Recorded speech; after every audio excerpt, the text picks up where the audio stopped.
Kita akan meneruskan dengan pentelaan daripada doa Bapa kami. Mari kita membaca sekali lagi doa Bapa kami dari Matius pasal ke-6. Injil Matius pasal ke-6. Kita membaca satu kali lagi. Kata Yesus Kristus, engkau berdoa harus seperti ini. Kita membaca dari ayat ke-9. Mari kita membaca. Karena itu berdoalah demikian. Bapa kami yang di surga, dikuduskanlah namamu, datanglah kerajaanmu, jadilah kehendakmu di bumi seperti di surga. Berikanlah kami pada hari ini makanan kami yang secukupnya, dan ampunilah kami apa kesalahan kami, seperti kami juga mengampuni orang yang bersalah kepada kami. Dan janganlah membawa kami ke dalam pencobaan, tetapi lepaskanlah kami daripada yang jahat.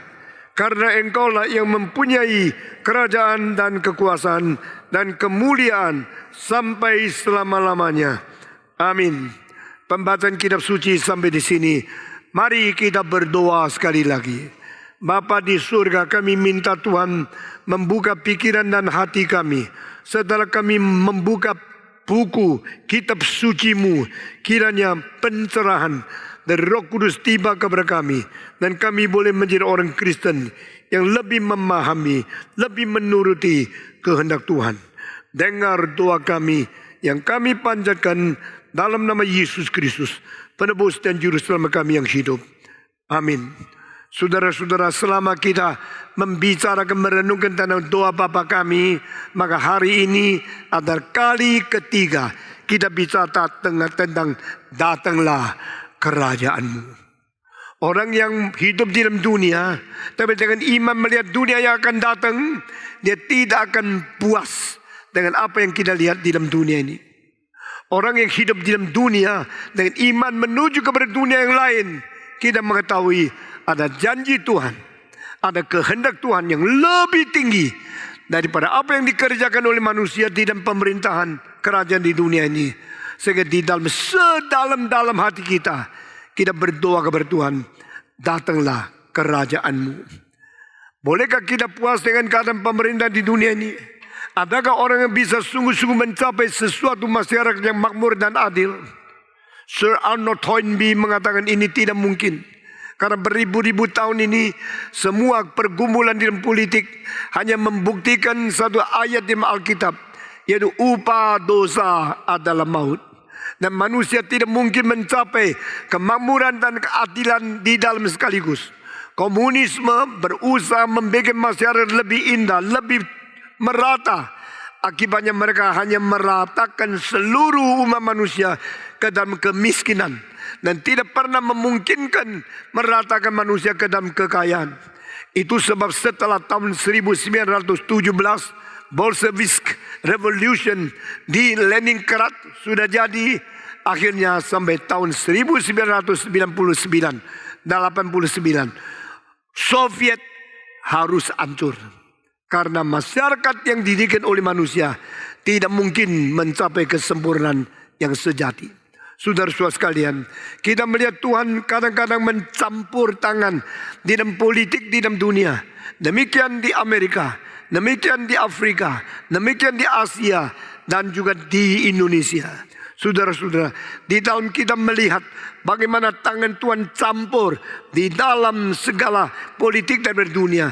Saya ingin tanya, apakah peranan orang Kristen? Apakah pengaruh kitab suci melalui Kristen kepada masyarakat? Jikalau orang Kristen hanya meminta Tuhan berkati diri kita sendiri dan tidak pernah memikirkan bagaimana melalui prinsip firman Tuhan untuk mempengaruhi masyarakat, bangsa dan negara, kita hidup di dunia ini tidak berarti terlalu banyak. Kiranya Tuhan memberkati kita. Di dalam gereja ini kita ada pusat pengkajian masyarakat dan agama. Ini merupakan salah satu instansi yang mempunyai hal yang seperti ini di antara semua gereja. Apa sebabnya? Karena kita mau menyuarakan prinsip Alkitab, firman Tuhan untuk memberi sinar kepada politik, sinar kepada masyarakat di Indonesia, sehingga orang yang hidup di dalam negara ini boleh melihat kemuliaan daripada Tuhan. Saudara-saudara, inilah yang disebut sebagai cultural mandate. Kita bukan hanya memiliki gospel mandate saja, kita juga mempunyai culture mandate. Bagaimana memandatkan firman Tuhan yang mempunyai pengaruh kepada pikiran, kepada ideologi, kepada politik, kepada strategi, kepada polisi, kepada ekonomi, kepada bisnis, dan kepada pendidikan di seluruh dunia, di mana manusia selalu merajalela biar Tuhan campur tangan di dalam hal ini. Saudara-saudara, kita telah membicarakan tentang begitu banyak hal yang kita kecewa daripada dunia ini, sehingga kita mengharapkan kerajaan Tuhan datang. Apakah itu kerajaan Tuhan? Kerajaan Tuhan adalah pemerintahan Tuhan Allah. Kerajaan Tuhan adalah kuasa Tuhan Allah. Kerajaan Tuhan adalah wilayah di mana Tuhan mempunyai kedaulatan untuk mengerjakan segala sesuatu menurut keinginannya kepada umat-umat yang taat kepada Dia. Saudara-saudara, di dalam seluruh dunia semua orang dicipta oleh Tuhan. Tapi di antara yang dicipta ada kaum pilihan yang disebut people of God. Saudara-saudara, jangan lupa gereja di dunia ini adalah mewakili umat Tuhan yang menerima pemerintahan dari Tuhan sendiri. Sehingga gereja adalah miniatur dari kerajaan Allah. Pada waktu Yesus Kristus berkata, "My kingdom is not from this world." Dia mengetahui bahwa dia tidak merebut, tidak menginginkan, tidak ambisi untuk menjadi kaisar di dalam dunia. Yesus datang ke dunia bukan mau merebut kuasa politik. Yesus datang ke dunia bukan mau menginginkan kekuasaan besar pada dirinya untuk mengatur manusia semau dia sendiri. Yesus datang ke dunia menjadi pelayan, menjadi budak, melayani orang sampai akhirnya menyerahkan nyawanya mati di atas kayu salib. Dan di sini kita melihat yang menjadi kerajaan Allah mempunyai ambisi yang berbeda dengan ambisi yang berdosa. Mempunyai satu rencana yang berbeda dengan rencana orang yang belum bertobat. Saudara-saudara sekalian, orang dunia semua memikirkan tentang ambisi sendiri, kuasa sendiri, kekayaan sendiri, keuntungan sendiri. Semua berdasarkan keserakan dan egosentrik, hidup yang memusahkan pada diri. Tapi orang Kristen harus mengetahui, my kingdom is not from this world. Kerajaanku bukan di dunia ini. Itu sebab kalau kita masih hidup di dunia, kita hidup di dunia untuk memperkembangkan kerajaan Allah di dalam dunia, untuk mewujudkan kehendak Allah dalam hidup kita, untuk kita memuliakan Tuhan selama kita masih di dalam dunia ini. Yesus Kristus adalah satu-satunya yang menjadi contoh bagi kita. He holds nothing for himself in this world. Yesus tidak mempertahankan sesuatu menjadi miliknya. Yesus menyerahkan segala sesuatu. Yesus mendirikan kerajaan Allah. Sebelum Yesus datang, banyak kerajaan dunia. Setelah Yesus datang, dia mengatakan kerajaan Allah sudah hadir, ada di dalam hatimu. Biarlah hati-hati yang sungguh-sungguh mencintai Tuhan, yang menjalankan kehendak Tuhan, menyerahkan diri, dipenuhi oleh Roh Kudus, dan kita mempunyai minat untuk menjadikan kerajaan Allah di dalam dunia ini. Jikalau kita semua orang mempunyai tujuan seperti ini, hidup kita pasti berbeda dengan orang yang belum Kristen. Jikalau hidup kita pikirkan surga di sana dan akan datang kerajaan Tuhan Allah di sini, biar kita menjadi orang yang mempersiapkan diri. Dan saudara-saudara, kerajaan Allah ada 5 hal yang kita perhatikan. Pertama, siapa rajanya? Kedua, siapa rakyatnya? Ketiga, apakah inti kebenaran di dalam kerajaan ini? Dan keempat, prinsip pemerintahan, prinsip yang bagaimana? Dan kelima, siapa yang melaksanakan semua pemerintahan prinsip ini di dalam pelaksanaan? Saudara-saudara, first, the king in the kingdom of God is God himself. Allah sendiri menjadi raja di dalam kerajaannya.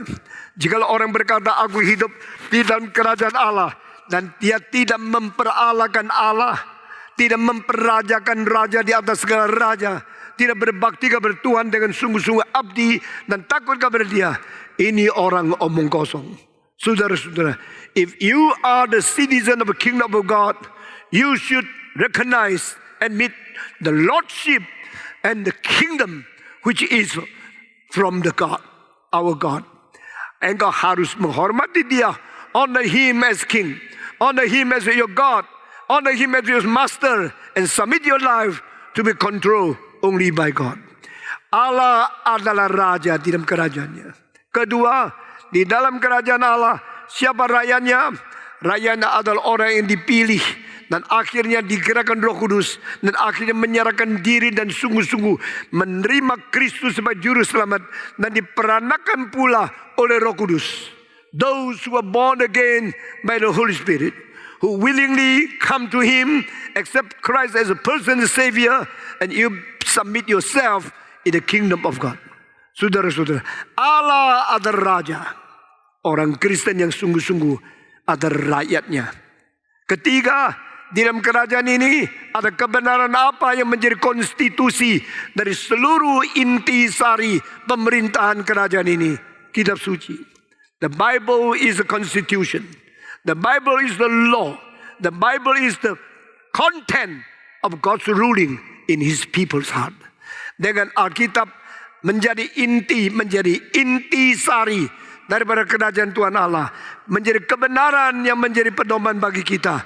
Tuhan mengontrol seluruh gereja, mengontrol semua orang yang percaya kepada Dia di dalam kuasanya menurut perintah daripada kitab suci. Keempat, apakah prinsip dari pemerintahannya? Saudara-saudara, di dalam satu kerajaan pasti ada prinsip pemerintahan. Dan prinsip-prinsip pemerintahan itu disari daripada konten kebenaran yang dipercaya oleh Dia. Itu sebab di dalam orang Kristen kita patuh kepada Tuhan. Kita dikontrol oleh Tuhan karena Tuhan memakai prinsip kerajaannya untuk memerintah dan mengontrol kita masing-masing. Apakah yang menjadi prinsip pengkontrolan? Apa yang menjadi prinsip pemerintahan Tuhan? Yaitu righteousness, dikayosune. Saudara-saudara, di dalam dunia penuh dengan dosa, di dalam gereja penuh dengan keadilan kebenaran Allah. Di dalam kerajaan setan, setan pakai dosa mengontrol dan menguasai miliknya. Di dalam gereja, Tuhan memakai keadilan kebenaran untuk menguasai memerintah miliknya. Itu sebab mari kita menyerahkan mata kita menjadi alat kebenaran, kuping kita menjadi alat kebenaran, tangan kita menjadi alat kebenaran, kaki kita menjadi alat kebenaran, seluruh tubuh kita menjadi perkakas alat kebenaran. Seperti apa yang dikatakan oleh Paulus di Roma pasal 6, dedicate your body and your organ to be the servants of the righteousness. Dengan demikian kita melakukan hanya kebenaran yang dicatat di kitab suci. Kita memikirkan hanya kebenaran. Kita mendengar hanya kebenaran. Kita menjalankan hanya kebenaran. Kita menyenangi kebenaran untuk menguasai seluruh hidup kita. Saudara-saudara, dengan demikian kebenaran menjadi prinsip pengaturan dan prinsip pengkontrolan dan prinsip pemerintahan di dalam kerajaan Allah. Terakhir, siapa yang melakukan hal ini sehingga terwujud segala kemuliaan ini? Roh Kudus. Roh Kudus memimpin kita melalui Kristus takluk kepada Tuhan Allah. Roh Kudus menyinari kita, mengerti kitab suci untuk submit kepada Tuhan. Roh Kudus memimpin hidup kita untuk bertakluk kepada kedaulatan dari Tuhan Allah. Saudara-saudara, itu sebab kita menjadi kerajaan Allah, diwujudkan di dalam miniatur, yaitu gereja. Gereja adalah simbol kerajaan Allah. Gereja adalah wakil kerajaan Allah. Gereja adalah miniatur kerajaan Allah. Kita bersyukur kepada Tuhan, pada waktu manusia tidak lagi mengingat Tuhan, negara di dunia akan mempermalukan kerajaan Allah. Pada waktu manusia melupakan kitab suci, negara Kristen pun bisa menghasilkan banyak pemimpin yang dipakai oleh setan. Mengapakah Jerman menghasilkan Hitler? Mengapa kan negara Rusia menghasilkan Lenin dan Stalin? Bukankah itu negara yang sudah dipengaruhi oleh Kristen? Tapi karena orang Kristen di situ tidak mengingat, tidak mematuhi, dan tidak menghormati kitab suci, akhirnya gereja menjadi pudar, orang Kristen menjadi suam, iman itu luntur, dan ideologi-ideologi dunia melawan Alkitab masuk ke dalam gereja. Gereja tidak lagi menjadi teladan. Gereja tidak lagi menjadi contoh. Daerah Kristen menjadi kerajaan yang bertakhta setan. Saudara-saudara, itu sebab jangan kita membanggakan kita di daerah Kristen atau kita di dalam masyarakat Kristen. Dari masyarakat Kristen mungkin menghasilkan banyak orang yang melawan Tuhan. Dari banyak orang tidak Kristen, mungkin sebagian yang mendapatkan anugerah umum hidup di dalam mengikuti hati nurani mereka. Itu sebab orang dunia sulit melihat di mana perbedaan gereja dengan yang bukan gereja. Orang dunia sulit bisa memisahkan apa artinya Tuhan menyertai gereja atau tidak. Di Indonesia ada gereja yang bertikai sampai pakai palu membacok kepala pendeta. Di Indonesia ada perpecahan gereja-gereja yang mempermalukan Tuhan dan ditertawakan oleh orang. Saudara-saudara, jangan sombong karena engkau anak Abraham. Tuhan berkata, jangan berkata dalam hatimu, we are the descendant of Abraham. Yesus berkata, Tuhan sanggup membangkitkan dari batu-batu anak-anak Abraham dan mengusir kamu yang katanya anak Abraham keluar dari kerajaannya. Saudara-saudara sekalian, di dalam dunia yang penuh dengan dosa ini, kita melihat semenjak Kain membunuh Abel, tidak ada pemerintah yang beres. Di dalam ide kita mengetahui bagaimana mempunyai pemerintah yang baik. Ikatlah raja dengan konstitusi, biar kita memimpin rakyat untuk mempunyai pengertian dan pernyataan hak asasi manusia diwujudkan. Kita mempunyai pikiran yang begitu banyak, konstitusi begitu rumit, tapi manusia yang hatinya jahat selalu mencari selang-selang di tengah hukum-hukum untuk melawan hukum, lalu untuk boleh tidak usah dihukum. Let thy kingdom come. Biar ini menjadi satu suara hati kita, menjadi satu permintaan yang sungguh-sungguh. Tuhan, saya minta kerajaan-Mu datang. Jika kau berdoa sungguh-sungguh, Tuhan, datanglah kerajaan-Mu. Saya mau tanya, apa yang harus engkau lakukan sebagai orang Kristen? Are you truly the son of God? Are you truly the children of God? Are you truly have been regenerated by Holy Spirit? Jika engkau sungguh-sungguh sudah diperanakan pula, engkau seharusnya mempunyai Tuhan di dalam hatimu. Bukan lagi uang, bukan lagi kuasa, bukan lagi benefit, bukan lagi segala profit, bukan lagi manusia yang menguasai engkau, tapi Tuhan yang menjadi Tuhan di dalam hatimu, yang memimpin engkau, menguasai engkau, dan mengarahkan seluruh hidupmu. Saudara-saudara sekalian, saya sekali lagi mengingatkan, engkau adalah orang Kristen, engkau berada di gereja. Gereja adalah miniatur kerajaan Allah. Biar nama Tuhan Allah dipermuliakan, seperti doa kita, dikuduskanlah namamu. Melalui sesuatu penyerahan kita yang sungguh-sungguh abdi kepada Tuhan Allah. Melalui seluruh ketaatan kita, sungguh-sungguh memuliakan Allah. Orang lain melihat Tuhan melalui kita. Sikap kita bagaimana terhadap Tuhan akan mempengaruhi orang lain bagaimana bersikap kepada Tuhan juga. Bagaimana kita melaksanakan kehendak Tuhan menjadi teladan untuk mereka menyontoh bagaimana harus melaksanakan kehendak Tuhan. Saudara-saudara, orang yang tidak Kristen tidak pernah melihat Allah. Yang mereka lihat adalah Kristen. Orang Kristen yang tidak mewakili Allah bikin mereka salah konsep tentang Allah. Kalau Allah yang diwakili oleh Kristen adalah seperti ini hidupnya, maka mereka melecehkan Tuhan. Mereka menghina Allah. Mereka menghina Tuhan yang kita sembah sujud. Dan mereka akan menghina gereja. Tetapi jikalau gereja sungguh-sungguh menjalankan, mentaati, melaksanakan, mewujudkan kehendak Tuhan yang tercantum di dalam kitab suci sebagai wilayah kebenaran yang kita pelajari, dan mendapatkan sari dari dalam, memperoleh kebenaran sebagai prinsip pemerintahan Tuhan untuk kita abdi ke dalamnya, maka kita boleh memuliakan Tuhan. Kelakuanmu yang baik dilihat oleh orang-orang di dunia, supaya nama Bapamu di surga dipermuliakan. Demikian Yesus Kristus berkata di dalam Matius pasal 5, setelah dia mengatakan kamu adalah terang dunia, kamu adalah garam dunia.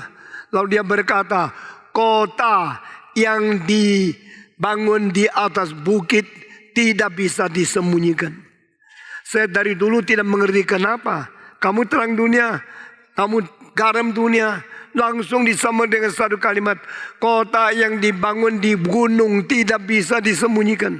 Apa artinya? You are the center of eyesight of human beings. They concentrate and they are looking at you. Gereja disorot, gereja diperhatikan, gereja dinilai, gereja sedang diawasi oleh mata semua orang yang tidak Kristen.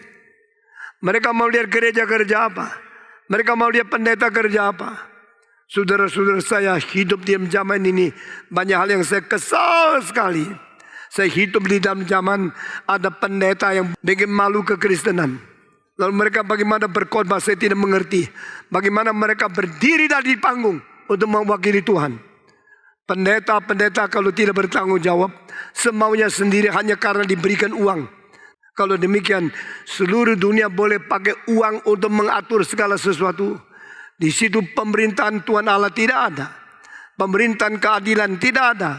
Pemerintahan daripada kebajikan daripada Tuhan Allah tidak ada. Kita bukanlah demikian. Mari kita mengatakan, Tuhan, I am your people. I am yours. Let me manifest your glory through my life, my speech, my walk.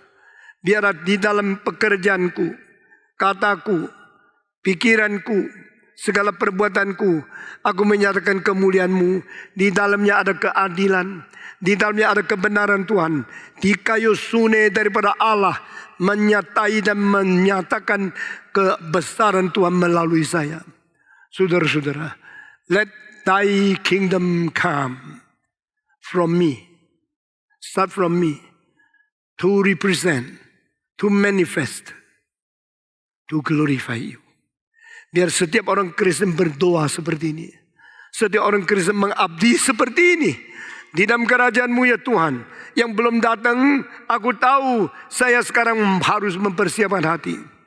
Tuhan Yesus berkata, kerajaan Allah sudah ada di hatimu. Is the kingdom of God here? Yes. If the kingdom of God here already, not. So already and not yet. Yang sudah datang adalah gereja. Yang belum datang adalah perwujudan Kristus akan kembali menjadi raja seluruh dunia. Waktu itu dia akan pakai tongkat besi untuk menguasai segala bangsa. Dan waktu itu semua hal takluk kepada Kristus. Sebelum hari itu tiba, biar gereja dan orang Kristen benar-benar sadar dan waspada bahwa kita mewakili Kristus dan kita menjadi teladan di dunia ini. Saudara-saudara, dunia ini tidak ada kerajaan yang beres. Dunia tidak ada pemerintah yang sempurna. Tidak ada ide yang paling ideal di dalam pemerintahan di dalam dunia. Semua konstitusi ada kelemahan. Semua pembikin konstitusi ada motivasinya sendiri. Semua orang-orang yang membuat hukum selalu memikirkan profit sendiri terlebih dahulu. Sehingga dia membuat hukum untuk orang lain bukan untuk diri sendiri. Itulah kelemahan daripada hukum dan semua bylaw. Karena yang menulis mempunyai target untuk orang lain, bukan untuk sendiri. Psychology is fail. Karena dalam psikologi, every psychologist think he is the healer of this world. Dia seperti dia adalah yang menyembuhkan seluruh dunia. Lalu orang lain menjadi objek untuk diatur dan disembuhkan. Padahal waktu dia sekolah, dia studi psikologi pun mungkin daripada ingin mengetahui isi hati rahasia orang lain. Itu psikologi sudah tidak sehat. Saudara-saudara, psikologi dari Sigmund Freud sampai Carl Jung, sampai Watson, sampai Adler, sampai Otto Rank, dan semua school, saya percaya satu hari akan pudar. Karena firman Tuhan sudah memberikan cara lebih tuntas daripada bagaimana mengerti hati manusia daripada orang-orang psikolog ini. Saudara-saudara, jikalau teologi tidak mengutamakan Tuhan, jika psikologi tidak mengabdi Tuhan, jikalau politik bukan untuk kemuliaan Tuhan, jikalau ekonomi bukan untuk kemuliaan Tuhan dan keadaan yang diperlukan seluruh rakyat, semua itu akan menjadi kerusakan yang kita lihat di dalam dunia ini. Saudara-saudara, melalui orang seperti Medok, saudara-saudara, yang telah menipu ratusan, jutaan orang dan dijatuhkan hukuman 150 tahun di dalam penjara. Waktu seorang jurnalis datang kepada dia, tanya dia, "What do you feel, Medok? Apa yang kau rasakan?" Dia mengatakan, "I did not know why people are so easy to be cheated." Inilah salah seorang ekonomi orang kaya yang paling besar di dunia. Dia akhirnya dengan nangis karena istrinya sudah marah sekali dan ingin cerai sama dia. Anak dia yang satu sudah bunuh diri dan dia masuk penjara 150 tahun. Dia telah menipu berjuta-juta manusia, merugikan berpuluh-puluh triliun dari manusia yang uangnya titip kepada dia. Penipu terbesar di dalam sejarah. "What do you feel, Mr. Medok?" Dia mengatakan, "Saya tidak mengetahui. Saya tidak ngerti kenapa manusia begitu gampang ditipu." Saudara-saudara sekalian, begitu banyak orang ekonom, begitu banyak orang yang kaya memakai penipuan yang paling halus untuk secara tidak sadar merampas uang dari banyak orang menjadi uang di dalam kantong mereka. Dan mereka tidak usah dihukum. Karena mereka mengetahui hukum lebih banyak dari ahli hukum yang akan menghukum mereka. Mereka mengetahui bagaimana melarikan diri dari hukum dan tidak usah dihukum oleh pemerintah. Negara-negara di dunia tidak beres. Semua kerajaan di dunia harus hancur. The kingdom of this world will become the kingdom of God and His Christ. Inilah satu janji di dalam Alkitab Wahyu. Pada satu hari kerajaan-kerajaan dunia akan semua berubah menjadi kerajaan Tuhan dan kerajaan daripada Kristusnya. Itu sebab kita mengatakan, "Let thy kingdom come."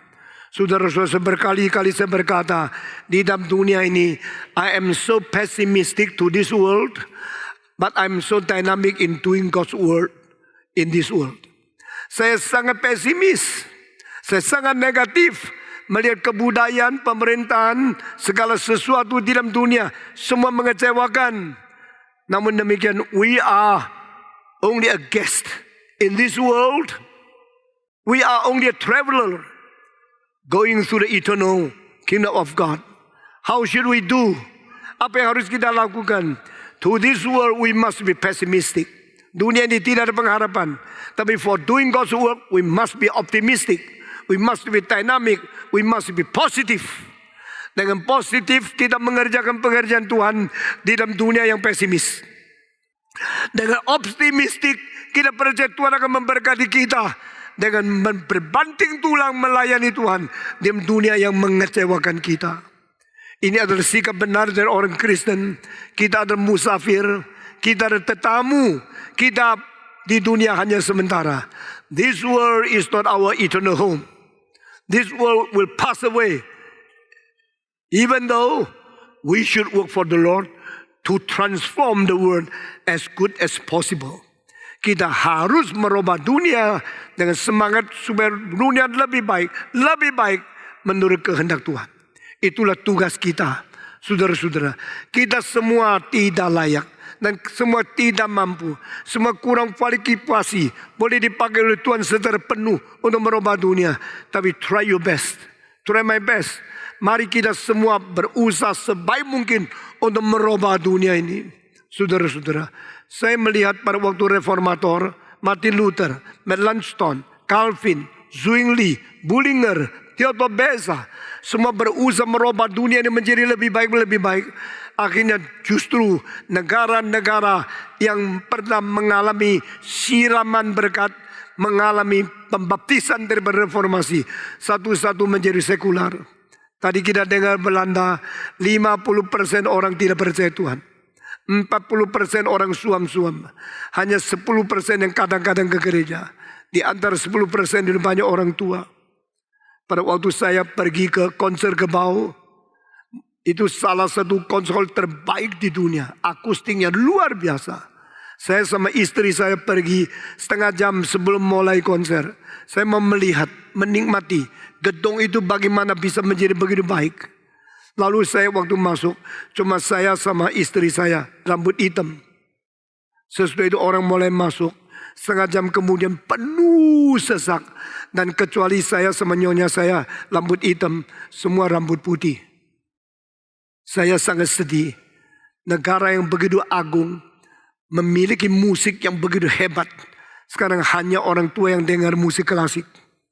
Lalu saya tanya orang Belanda, where are your young people? Dia optimistik, naif. Dia menjawab satu jawaban yang saya kecewa luar biasa. They will come when their hair becomes gray. Orang muda sekarang tidak mau datang dengan musik yang baik. Nanti tua kembali ke sini kok. How do you know? Kalau mereka sekarang sudah dipengaruhi oleh itu musik rock, musik metal, masakan mereka tua akan senang ini? Mungkin 5%, mungkin 10%. Dengan demikian culture is going down, declining. Kebudayaan akan luntur, teologi luntur, iman Kristen luntur. Kita berdoa, let thy kingdom come. Kita berdoa, God revive your church. Revive your church. How can the church be revived? Except evangelization. Kalau tidak mengabari Injil, gereja membunuh diri. Kalau tidak mengabari Injil, gereja akan mati sendiri. Mengapa gereja ini begitu diberkati oleh Tuhan? Karena kita mementingkan pengabaran Injil. Kita membuat KKR regional. Kita bikin Kapin. Di dalam 2 tahun Kapin sudah mencapai 400.000 orang. Tapi engkau tidak mau pergi lihat. Saudara-saudara sekalian, nanti 100 kota sudah selesai, engkau mau melihat, sudah tidak ada kesempatan. Saudara jangan main-main sama Tuhan. Orang yang betul-betul hatinya dia penginjilan, tidak mungkin tidak diberkati oleh Tuhan. Dan gereja yang mengadakan penginjilan, tidak mungkin tidak dibangunkan. Sekarang banyak gereja kelihatan bangun sekali. Itu kebangunan yang palsu. Karena di situ bukan Injil yang dikabarkan. Saudara-saudara, Gereja Reform Injili Indonesia berusaha membuat revolusi dan membawa manusia dengan sungguh-sungguh hatinya cinta Tuhan datang dengan Injil. Jika kita hidup bukan mendukung kebenaran, biar kita mati saja. Jika kita hidup bukan untuk mengabari Injil, biar kita cepat-cepat pergi kepada Tuhan. Kita masih berada di dunia karena apa? Karena Tuhan mau kita mengabarkan Injil. To evangelize is the key of the revival. Saudara-saudara, Indonesia sama, Belanda sama, Jerman sama. If we do not evangelize the younger generation, there's no hope, no future for the church. If church want to be the miniature of the kingdom of God, let we start from evangelizing our young people. Saya kadang-kadang pikir, kenapa pendeta lain waktu tua pendengarnya tidak ada? Kenapa saya sudah tua masih pemuda ribuan datang kepada saya? Saya tanya kenapa? Karena saya hebat? No, I am nothing. I'm not worthy. I'm useless. I'm no qualification to work for the Lord. But because God's grace. Karena anugerah Tuhan. Pada waktu saya umur 17, saya berjanji sama Tuhan. Tuhan, saya mau mengabari Injil kepada anak-anak. Meskipun besok saya sudah tua, saya tetap khotbah kepada anak-anak. Tuhan tolong saya mempunyai cinta kepada anak-anak. Dari kecil mereka anak saya cintai, saya khotbahin, saya bimbing mereka sampai besar. Maka gereja ada hari depan. Tuhan sudah mendengar doa saya. Semenjak umur 17 saya berkhotbah kepada anak-anak kecil. Sampai sekarang umur 74 saya masih khotbah kepada anak-anak kecil. Ini kali saya ke Davao, saya kira sudah 36 tahun tidak datang. Orang di sana pasti semua sudah lupa saya. Tak ada orang datang dengan khotbah saya. Engkau sudah tua umur 74, siapa mau mendengar khotbahmu? Tapi begitu saya masuk ke dalam ruangan, saya kaget. Hampir 9.000 di dalam dan 2.500 di luar.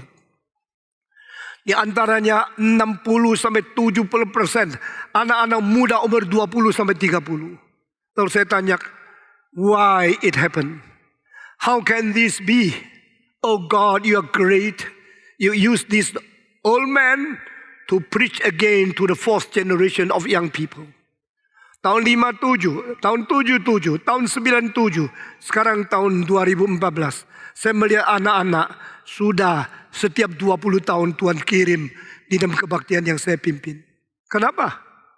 Saya tahu ada orang yang sekolah sama saya, yang sama-sama sekolah teologi. Sekarang dia khotbah, tak ada orang mau dengar. Karena dia dari dulu tahunya khotbah sama orang tua. Nggak mau khotbah sama anak muda. Jadi khotbah sama orang tua mati. Habis dia punya pendengar. Gampang sekali kan? Saya khotbah ke anak muda. 10 tahun kemudian anak muda jadi lebih besar lagi. Anak kecil jadi dewasa. Mereka masih ingat. When I was 10 years, Stephen Tong came to preach to me. Now I'm 20 years. I still eager to listen to his preaching. Dan karena saya terkhotbah kepada anak-anak, semangat saya juga terus menjadi muda. Saya bukan sebenarnya orang tua kan? Coba lo khotbah di sini, kamu ke sini, pasti lebih tua dari saya. Saudara-saudara sekalian, Tuhan bekerja terus, bekerja di dalam sepanjang sejarah. Caranya adalah memberikan anak-anak. Kita kalau tidak menginjili anak-anak, kita tidak peduli anak-anak, kita sendiri tidak ada hari depan.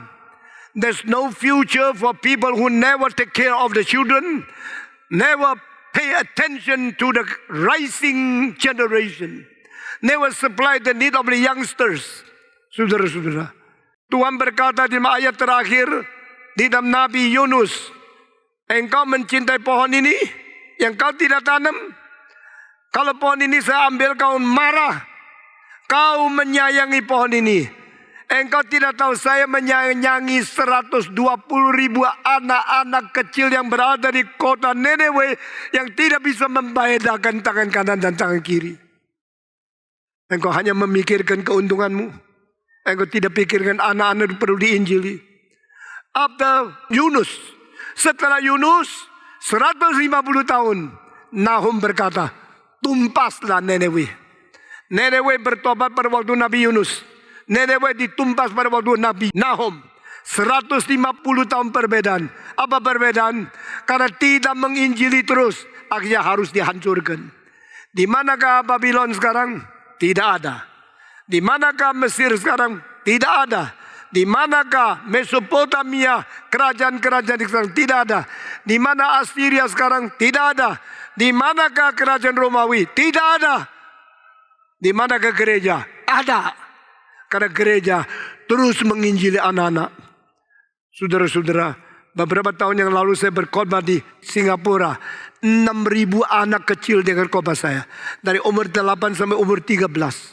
Seorang daripada pusat keadilan seluruh dunia. Dari Washington namanya Dr. Profesor James Skillen. Dia datang di situ, dia lihat. Dia kaget sekali. Dia mengatakan, how can this old man preach to the young people of 8 years old, 6,000 people. Lalu dia perhatikan anak diam dengar. Sudah selesai sampai anak-anak yang mau menerima Tuhan maju ke depan. Saudara-saudara, kira-kira 2.800 anak-anak datang ke depan nangis minta Tuhan ampuni dosa mereka. Lalu James Gill mengatakan, now there is no such people in the West. Western people should learn from this old man in the East. How to preach to the young people. How to preach to the children. Saudara-saudara, saya terus mengkhotbahkan kepada anak-anak. Waktu anak-anak dewasa ingat saya. Waktu lebih dewasa lagi masih ingat saya. Waktu mereka tua, saya lebih tua, masih ingat saya. Sehingga khotbah saya tidak habis-habis. Pendengar saya tidak berhenti-berhenti. Anak muda terus muncul. Saya melihat 20 tahun terakhir Indonesian students, Indonesian university students is now taken away by the Satan. Sekarang persekutuan mahasiswa, persekutuan orang-orang di kampus di mana? Saudara-saudara, mau ke manakah kita? Biar kita berdoa supaya Tuhan membangkitkan gereja. In any 20 years, should be a great preacher come out to shout, to cry, and to call people return to the Lord. Eropa selama 100 tahun, kurang 5 generasi pengkhotbah yang berkuasa. So many people are very academic, but not dynamic. So many people research, study so well, but they do not approach people. Mereka mempunyai segala titel degree yang besar-besar hanya untuk mereka menikmati sendiri hebat, nanti sama-sama dikuburkan ke dalam peti mati. Tapi harus ada pendeta yang berteriak seperti Elias di Gunung Karmel. Ada pendeta yang berteriak seperti Yunus di kota Niniwe. Ada orang berteriak seperti Paulus di Efesus. Ada orang berteriak seperti Yesus di padang belantara. Ada orang berteriak seperti Yohanes Pembaptis. Dengan demikian generasi masa dengan mata mereka melihat God is still living. God is now preaching. God is now speaking to me and this generation to return to the Lord. Saudara-saudara sekalian, kerajaan Allah akan datang. Sebelum kerajaan Allah datang, biar orang Kristen mewakili kerajaan Allah, menjadi orang yang abdi kepada Tuhan dan sungguh-sungguh hidup di dalam kerajaan yang Tuhan pimpin.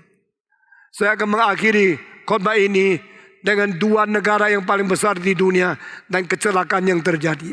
Pertama adalah Amerika dan kedua adalah Rusia. Di dalam abad ke-20, 2 negara paling adikuasa adalah Amerika dan Rusia. Pada waktu abad ke-19, Inggris merajalela. British Empire covered the biggest land in the history of mankind in the end of the 19th century. Pada waktu Victoria sebagai ratu yang paling besar. Dan di situ seluruh dunia dikuasai oleh Inggris. Sebagian besar tempat. Dari Kanada sampai Australia, sampai New Zealand, sampai Palestina, sampai di Perancis, sampai di Afrika. Begitu banyak tempat yang dimiliki oleh dia. Tetapi setelah abad 20 mulai, Inggris mulai pudar. Amerika mulai naik. Amerika dulu ditekan oleh Inggris karena mereka melawan penjajahan daripada Inggris. Washington berusaha untuk menjadi negara merdeka, saudara-saudara. Dan saya tahu you semua mengerti George Washington is the father of United States. Dia adalah founder of the United States. Tetapi terjadi satu hal yang sangat menakutkan. George Washington pernah pada satu malam mendapatkan wahyu dari Tuhan. Menurut dia. Kami orang Reform tidak tentu percaya ini. Tapi menurut Washington DC, dia mendapatkan wahyu dari Tuhan. God told him, according to him, God say to George Washington, Washington, the country you are going to build will be the strongest, will be the biggest country with the strongest power in the history of mankind. Negara yang kau dirikan akan menjadi negara yang paling besar, paling berkuasa, menjadi negara paling kuat di dalam sejarah seluruh hidup manusia. You akan dirikan negara paling besar. Dia senang sekali. Mendadak kalimat itu berubah. Menurut dia Tuhan berkata, but one day your country will suddenly disappear from the world history. Satu hari negaramu akan menghilang mendadak di dalam sejarah daripada dunia. Dia bangun. Dia tulis kalimat-kalimat yang Tuhan wahyukan kepada dia. Simpan di satu tempat. Dan beritahu kepada orang-orang yang paling penting. Saudara, saya tidak ngerti. Kenapa negara ini akan menjadi besar. Dan satu kali akan menjadi hilang. Saya tidak ngerti itu. Ini hanya membuktikan tidak ada rejim. Tidak ada pemerintah yang bisa merajalela terus-menerus di dalam sejarah. Saudara-saudara, in Chinese history, the first emperor Qin Shi Huangdi is the most powerful, but his regime is the shortest, only 15 years. Dia sampai membikin tembok raksasa 6.000 kilometer. Di dalam pemerintahan dia hanya berpuluh-puluh tahun bisa bangun. Dia bisa bikin tembok raksasa 6.000 kilometer di dalam beberapa puluh tahun. Tetapi saudara-saudara, mendadak generasi kedua dia sudah berhenti. Lalu cucunya menyerah dan kerajaannya hancur. Adakah kerajaan yang kekal di dunia? Tidak ada. Seperti apa yang dikatakan oleh Plato, di dalam dunia yang sementara, mungkinkah kita mendapatkan yang kekal? Di dalam dunia yang relatif, mungkin kita memperoleh yang mutlak. Di dalam dunia yang bergoncang, mungkinkah kita mendapatkan sesuatu yang tidak bergoncang? Jawabannya adalah mutlak no. Tapi Alkitab di dalam Ibrani berkata, kita telah mendapatkan kerajaan yang tidak tergoncangkan itu. We have already inherited the unshaken kingdom of God. Maka kita harus dengan segala perasaan takut dan di dalam kesucian mengabdi kepada Tuhan yang berada di surga. Kerajaan Tuhan adalah kerajaan yang tidak tergoncangkan. Saudara-saudara, saya tidak mengerti kalimat Washington apa artinya. Saya baca itu pada waktu saya masih umur 23. Di dalam sesuatu footnote dari satu buku yang ditulis oleh Profesor Lee Chen Chang di Gordon Conwell Theological Seminary. Dan saya melihat berapa puluh tahun kemudian, umur 23 sampai 74, sudah lewat 51 tahun. Baru terakhir 5 tahun, saya melihat Amerika merosot. Saudara-saudara, selama 15 tahun ini, Amerika merosot. Ekonominya terus turun. Dan sekarang dia sudah hutang Tiongkok triliun dolar. Negara yang paling kaya menjadi miskin. Menjadi utang besar. Kenapa? Karena kerajaan dunia ini tidak kekal. Semua di dalam tangan Tuhan. Pada tahun 1948, Amerika mengutus General Marshall pergi ke Eropa. Bertemu dengan orang Inggris, orang Prancis. Bicara bagaimana membangkitkan kembali ekonomi yang sudah dirusak di dalam peperangan dunia kedua di Eropa. Waktu itu mereka mendapatkan kemungkinan untuk mengembalikan, revive the economy in Europe. Saudara-saudara, dengan American Aid, dengan dolar membantu kepada orang Eropa. Sesudah itu 2 tahun kemudian diutus ke Tiongkok. General Marshall come to China to search, to investigate, is it possible to help Chinese to have the revival of the economy.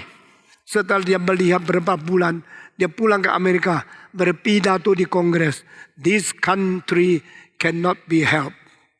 China cannot be helped forever. Even though we spend money of millions and millions dollars for helping China, it will be useless. Even though we give money to help China for 3,000 years, will be useless. 3,000 tahun menolong China tetap tidak ada gunanya. Karena negara itu tidak tahu apa-apa. Cuma tahu melahirkan anak tok. Anaknya begitu banyak, tidak dididik. Anaknya begitu banyak, semua sakit. Seluruh negara sakit. Seluruh negara adalah orang yang begitu banyak penyakit. Itu negara tidak bisa ditolong. 3,000 tahun tidak cukup uang untuk menolong mereka. Tahun 50 sampai sekarang, baru 65 tahun. Sekarang Tiongkok yang begitu miskin menjadi negara yang kaya, memberi uang pinjam kepada Amerika yang menjadi miskin. Saudara-saudara, inilah dunia. Dunia ini berubah. Saya tidak ngerti apa kalimat yang katanya. Tuhan berkata kepada George Washington, the country you are going to build will be the strongest and the biggest country, the greatest power in the history of mankind. But one day, it will disappear immediately from the history. Saya tidak ngerti. Saya cuma tahu inilah kerajaan dunia. Saya memberikan contoh kedua. Kerajaan yang disebut Reagan. The kingdom of evil. The kingdom of wickedness. The kingdom of darkness. Pada waktu Reagan membicarakan pidato itu, saya ada di Amerika. Saya tepuk tangan mengatakan ini orang pertama yang berani maki-maki komunisme dengan kalimat keras seperti ini. Dan saya kira apa yang dia katakan memang benar. Saudara-saudara, Rusia adalah negara architectural yang pusat kuasanya ada di Kremlin dan Tsar menjadi kaisar yang menguasai mati hidup setiap orang di Rusia. Gereja Ortodoks, Russian Orthodox, didirikan kira-kira 1013 tahun yang lalu. Daripada satu sungai itu ada orang misioner masuk ke Kiev. Pada waktu 1000 tahun Injil masuk ke Rusia, saya ada di Kiev. Dan saya mengetahui hal itu. Saudara-saudara sekalian. Dan mereka menjadi orang Kristen percaya kepada Tuhan. Tapi imannya tahayul. Teologinya kacau. Dan wahyu itu tahayulnya banyak sekali. Pada waktu kaisar terakhir yang disebut Nikolas II mempunyai seorang katanya imam. Padahal seorang yang benar-benar adalah seorang dukun namanya Rasputin. Berada di Kremlin menguasai kuasa politik dan kuasa agama. Sehingga tidak ada orang berani menyentuh dia. Waktu Rasputin akhirnya ditembak. Tembak 17 kali belum jatuh. Dia jalan terus. Itu ada kuasa setan di dirinya. Tapi dia dianggap sebagai seorang yang mewakili Tuhan di dalam kerajaan. Tahun 1917 Lenin menggulingkan Tsar. Membangunkan negara komunis yang pertama di muka bumi ini. Berapa banyak orang dibunuh, dibantai, darah berceceran di seluruh Red Square. Darah berceceran di jalan-jalan di St. Petersburg. Saudara-saudara. Tetapi 7 tahun kemudian Lenin meninggal dunia. Lenin meninggalkan dunia tahun 1924. Sun Yat-sen meninggal dunia 1925. Sun Yat-sen masih mempunyai 14 tahun untuk melihat hasil daripada revolusi dia. Lenin hanya 7 tahun melihat hasil dari revolusi dia. Tapi pada waktu Lenin meninggal, hari itu dia panggil semua komradnya, semua orang-orang yang seperjuangan dengan dia keliling di tempat tidur dia. Dan dia berkata dengan satu kalimat, I am so sorry to tell you what I feel in my heart. My comrades, in order to strengthen my party, Communist Party, I have to kill all those who oppose us. Demi menguatkan partai komunis, saya harus membunuh semua lawan kita. Satu-satu ditembak mati. Supaya komunisme mempunyai kekuatan yang tidak boleh ditantang oleh siapa lagi. Saya kira ini sudah beres. Tetapi akibatnya adalah di luar dugaan saya, kebencian sudah menjadi akar racun yang menjalar di dalam partai komunisme di Rusia. Dan dia berkata, sampai hari ini akar kebencian, racun kebencian makin luas. Dan tidak ada orang bisa mengendalikan itu. Lalu dia mengatakan satu kalimat lagi. Saya lihat hari depan Rusia sangat gelap. Tidak ada pengharapan. Tidak ada mungkin perubahan menjadi baik. Kecuali Rusia menghasilkan 50 orang suci yang beribadah kepada Tuhan lagi. Ini kalimat terakhir dari pemimpin komunis pertama dari dunia, Lenin, sebelum dia meninggal dunia. Mereka semua dengar juga aneh. Tidak tahu apa artinya. 50 saints. If we have 50 saints, Russia can be revived. Jikalau masih ada orang suci, yaitu orang beribadah kepada Tuhan yang sungguh-sungguh, maka Rusia masih ada pengharapan. If we do not have the 50 saints to come up, Russia has no future, no prospect. Tidak ada pengharapan. Dia dengan sedih meninggalkan dunia. Hari itu diperintahkan, the day when Lenin died, no one supposed to move everything from the original position in his room. Jadi mejanya, kursinya, bukunya, penanya, tintanya di mana, harus tetap di situ. Tak boleh dirubah tempatnya. Saudara-saudara, untuk mengingat pemimpin revolusi yang besar ini, waktu mati keadaan bagaimana. Setelah semua dijalankan itu, sampai tahun 60 lebih, masih ada seorang kawan saya pergi ke Kremlin, dan dia pergi melihat kamar di mana Lenin mati. Dia menemukan buku terakhir yang dibaca oleh Lenin adalah kitab suci orang Kristen. Saudara-saudara, saya sebentar akan mengakhiri khotbah ini sebagai penutup daripada datanglah kerajaanmu. Kenapa kita berdoa, Thy kingdom come? Karena kita mengetahui, the kingdom is in this world is not right. Kita mengetahui no one can solve the human problem by our own wisdom or our sinful nature. We can do nothing to improve this world, but only return to God. And as a Christian, we should live our life to sanctify ourselves and to glorify our God and to be the witness in this world. Kiranya Tuhan memberkati kita, saudara-saudara. Dunia akan berjalan terus. 10 tahun kemudian Indonesia jadi apa? Saya tidak tahu. 20 tahun lagi Indonesia jadi apa? Saya tidak tahu. Tapi saya mengetahui juga kebencian tidak bisa dihentikan dengan kebencian. Cinta kasih hanya bisa diraih dengan cinta kasih yang lebih besar. Dunia ini tidak mungkin beres. Dan kekuatan Amerika akan dikikis habis dengan peperangan-peperangan, senjata-senjata. Satu hari, kalau ada 500.000 tentara yang berperang, satu orang perlu kira-kira uang $1.000.